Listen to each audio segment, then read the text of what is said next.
Imagine a serene morning in Hiroshima on August 6, 1945. People were waking up, children were getting ready for school, and the bustling city was just starting its day. In an instant, a blinding flash of light and a deafening roar shattered this peaceful routine. The first atomic bomb ever used in warfare detonated over the city, forever changing the course of history. But why did this catastrophic event occur? To understand this, we need to delve into the complexities of World War II, the race for nuclear power, and the desperate strategies employed by nations engulfed in global conflict. The story begins in the late 1930s, a time of rising tensions and aggressive expansion by Axis powers. Germany, under Adolf Hitler, was conquering Europe with alarming speed.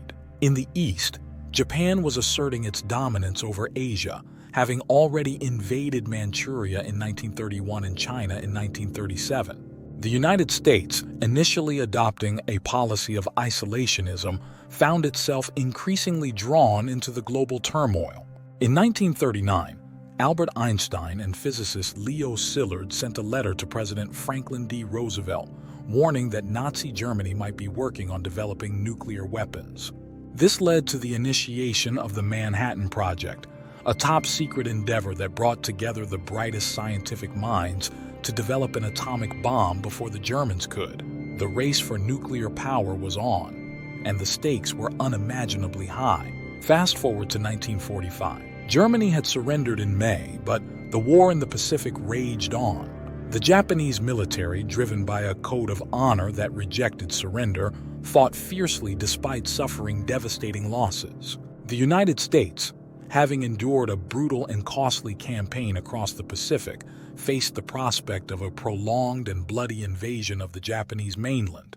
President Harry S. Truman, who had taken office after Roosevelt's death in April 1945, was presented with a harrowing choice. On one hand, he could authorize an invasion, which military planners estimated could result in hundreds of thousands of American casualties and even more Japanese deaths. On the other hand, he could use the newly developed atomic bomb in hopes of compelling Japan to surrender unconditionally. The decision was not made lightly.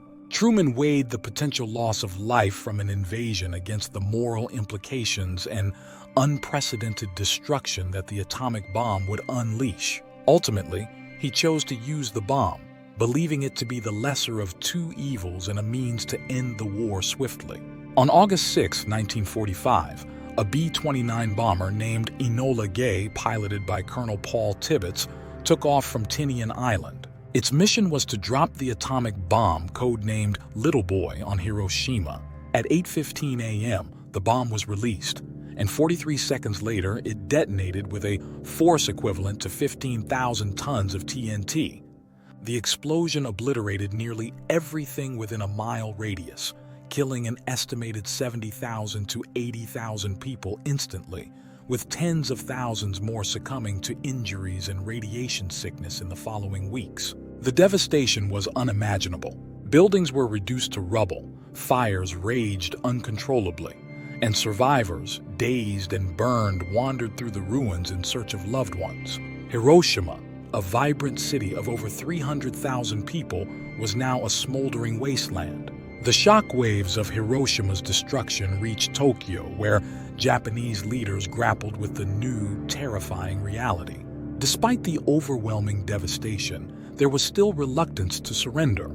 It took a second bomb, dropped on Nagasaki on August 9, 1945, to finally break the resolve of the Japanese government. On August 15th, Emperor Hirohito announced Japan's unconditional surrender, marking the end of World War II. The bombing of Hiroshima was a watershed moment in history. It not only brought about the end of a brutal global conflict, but also ushered in the nuclear age, forever altering the nature of warfare and international relations. The ethical and moral questions surrounding the use of atomic weapons continue to be debated to this day.